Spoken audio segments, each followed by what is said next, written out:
La vida de un científico es algo a veces tediosa, dura, pero lleva frutos. La verdad es que ningún científico en la vida humana ha vivido más de 100 años y ha logrado muchas cosas. Todos los avances que nosotros vemos, la tecnología, ha sido por personas que se han dedicado una parte de su vida. Y esa parte de su vida no trasciende más de 100 años. Ningún estudio grande que tú has visto en la humanidad de una persona ha dedicado nadie en su vida 100 años en descubrirlo. Sin embargo, los efectos o los productos son grandiosos para nosotros. Hay una realidad que hemos descubierto nosotros y que tal vez no la tenemos tan presente. Y es que el diablo, es decir, Satanás, lleva toda su vida, miles de millones de años, estudiando al ser humano, estudiando a la humanidad para saber qué hacer para entramparnos en el engaño, en el error y no poder disfrutar de nuestra libertad, de nuestra vida. ¿Saben? El diablo sabe que al atacar nuestra vida, nuestra identidad y lo que creemos, él está en esencia dañando lo que somos, porque en última nosotros creemos algo y en eso que creemos nos convertimos. Por eso, él constantemente sigue estudiando cada persona desde mucho antes de nacer. El diablo te viene estudiando desde que tus padres existen, te viene estudiando desde que tus abuelos existen. Y él inicia a mirar qué cosas tú vas a heredar para saber de qué tienes necesidad, qué cosas no te dieron tus padres, tus abuelos, qué ausencias paternales o maternales tú tienes, qué necesidades tú tienes insatisfecha. Y por allí él inicia a atacarte para dañar tu identidad. El enemigo trató de hacer eso mismo con Jesús. Desde muchos años atrás él venía estudiando a Jesús antes de nacer para saber dónde atacarle, dónde dañar su identidad. Pero él no lo logró. ¿Por qué no lo logró? Es la pregunta que nos hacemos. ¿Cómo nosotros entonces podemos hacer que el diablo no dañe y no logre el daño en nuestra identidad, en lo que nosotros creemos, para que de esa forma podamos vivir en libertad? Quédate aquí en esta perla espiritual, te lo vamos a contar.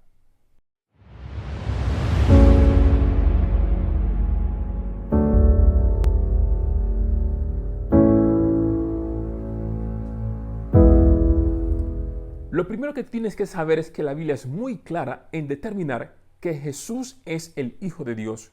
Era y será el Hijo de Dios. La Biblia lo ratifica claramente. Tú puedes corroborarlo en Apocalipsis 1:8. Y saben, de acuerdo con la Escritura, el Padre, cuando Jesús fue bautizado, afirmó que Jesús era el Hijo de Dios. Una paloma desciende reafirmándolo una vez más. Otro momento, cuando Jesús es transfigurado en el monte con 3 de sus discípulos, también le afirma al Padre que Él es Hijo de Dios. En una tercera ocasión, cuando Él fue crucificado, Él afirma que Él es el Hijo de Dios. Los ataques de Satanás siempre fueron hacia la identidad de Jesús. Tú puedes corroborar lo que yo estoy diciendo en los textos que voy a poner aquí abajo por si no conoces o tal vez tienes duda de lo que voy a decir. Saben, el enemigo constantemente quería dañar la identidad de Jesús. Quería hacerle creer que él no era un hijo de Dios.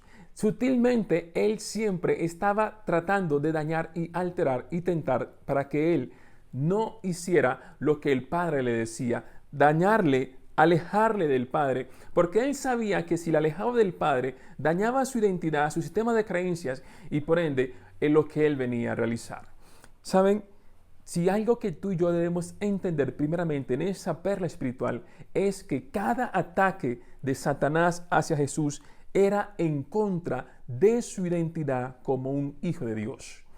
Y tan pronto como Jesús fue bautizado, el Padre le afirmó al Hijo y a todos los que estaban en ese momento que Él era el Hijo de Dios. Saben, 3 veces Él hizo muchas formas para que Jesús no creyera que fuera el Hijo de Dios. Saben, eso lo podemos encontrar de hecho en el libro de Lucas, capítulo 4, del 1 al 13. Y en el libro de Mateo, el capítulo 4 también, el verso del 1 al 11, vemos las 3 veces, 3 ocasiones en las cuales el enemigo atacó la identidad clara, contundente y explícitamente de Jesús como Hijo de Dios. Dicho sea de paso, si tú no conoces la historia, voy a recordártela brevemente. Una de las formas como él quiso atacarle o como él quiso tentarle para dañar su identidad fue diciéndole, después de que Jesús fue bautizado, Cuando el Padre le había afirmado que Él era el Hijo de Dios y que una paloma había descendido del cielo y los cielos se abrieron, Él fue llevado por el Espíritu al desierto por 40 días. En esos 40 días el Hijo no tenía alimento. Él estaba como decimos, en ayuno y oración, en comunión con el Padre. En ese contexto, entonces, aparece Satanás para tentarle, para dañar su identidad, porque siempre que tú estás necesitado de algo, es cuando tú más vas a ser tentado. La primera, entonces, tentación que recibe el Hijo fue la número 1, y es: si eres el Hijo de Dios, convierte estas piedras en pan.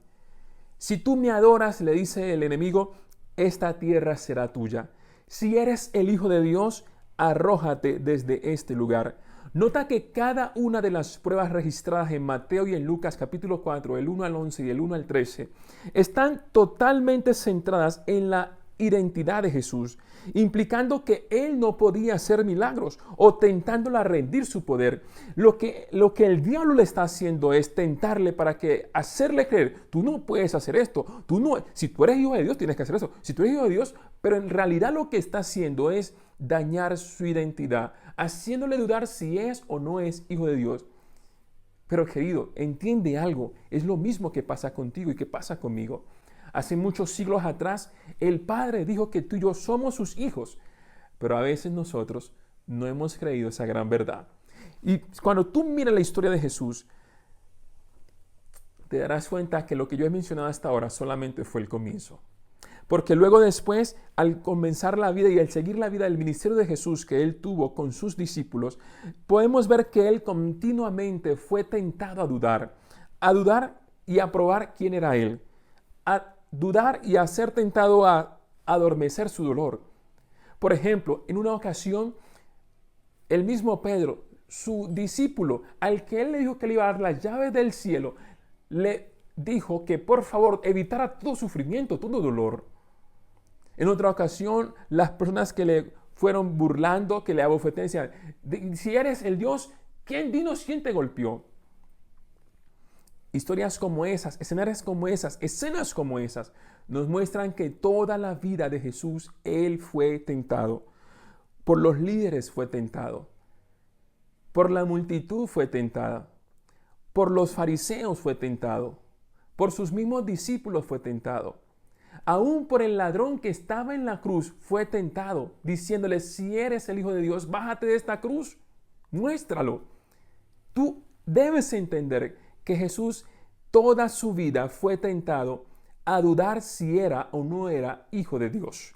Así como tú constantemente eres tentado con pensamientos y creencias de personas no distantes, porque si tú notas, hasta los mismos hermanos de Jesús, los hijos de José, de estar con María, tentaron a Jesús diciéndole, esto tú lo puedes corroborar de hecho, en el libro de Juan, capítulo 7, ¿ves? Del verso del 1 al 5, ahí está cómo los mismos hermanos de Jesús le hicieron tentar, o lo tentaron, haciéndole dudar si él era o no era un hijo de Dios. Pero en todas las tentaciones tú puedes notar algo interesante.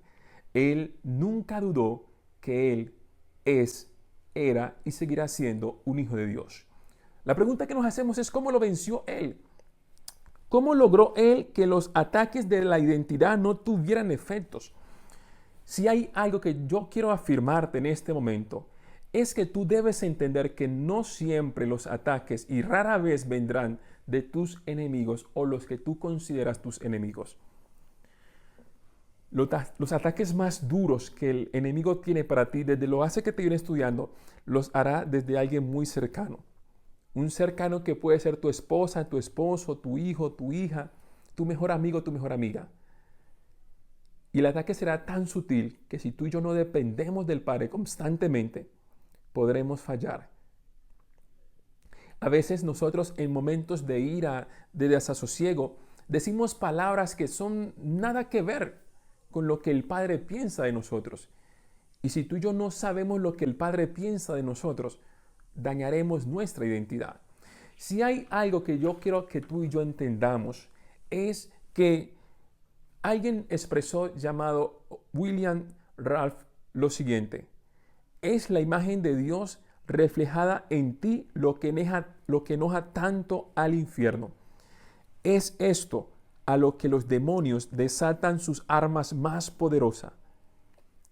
¿Tú has notado eso? Que lo que en realidad tiene muy enojado al diablo es que tú y yo somos hechos, según Génesis, a la imagen de Dios. Y como nosotros fuimos hechos a la imagen de Dios e iniciamos a vivir según lo que Dios dice y a practicar lo que Dios dice, justamente en ese momento debes estar preparado porque vas a recibir muchos ataques de todo tipo. Y la pregunta que muchos dirían, bueno, ¿y si yo voy a recibir tantos ataques del diablo por vivir como Jesús? Pues entonces yo me voy bien, no vivo como Jesús. La pregunta que yo te quiero decir es, ¿cómo viven las personas que están alejadas de Dios? ¿Tú crees que tienen paz? ¿Tú crees que tienen amor? ¿No ves la gente cómo se pierde en el vicio, en el alcohol, por creer protegerse de su dolor, por no confiar en Dios? Porque a veces creemos más en las personas, en nuestros amigos, que son a veces armas del enemigo para hacernos caer y dudar de nuestra identidad. Y si tú y yo seguimos teniendo ese pensamiento de que mejor no me comprometo con Dios porque a esa gente no le va bien, pregúntate, ¿a ti te va bien? ¿Sientes paz? ¿Sientes amor? El diablo sabe que si te hace dudar de que estando con Dios vas a sufrir, vas a pasar trabajo, y por eso Él te pone pruebas. Te inicias a comprometer con Dios y parece que las cosas en la casa inician a estar muy mal. Te comprometes tú con Dios y parece que en el trabajo te ponen trastabillas. Ya no te aceptan en todas partes. Y entonces tú inicias a llegar a la conclusión, bueno, como que mejor es bueno no comprometerme con Dios. Pero en el fondo tú te sientes sin amor. Te sientes con un vacío que no vas a llenar nunca, ni con la cerveza, ni con pornografía, ni chismoseando cosas en las redes, pasando tiempo en la televisión, ni teniendo tantos viajes como sea posible, ni comiendo la comida que tú creas. Nada de eso va a llenar la identidad que solamente tú puedes lograr dándole la oportunidad a Dios de vivir de acuerdo a lo que Él dice, aun cuando a veces, créeme, será difícil. Pero es lo único que nos dará garantía de tener paz, amor, gozo, sabiduría. Eso que tanto anhelamos no lo vamos a tener en una identidad falsa que el enemigo nos quiere dar. Por eso, tú y yo tenemos que entender que a Él le enoja grandemente y seremos sus enemigos más grandes si seguimos viviendo como Jesús dice y es a la imagen de Él. Y yo quiero leer algo aquí para que no quiero que se me pase desapercibido, y es: Jesús sufrió todos los ataques constantes en su identidad. ¿Y sabes por qué?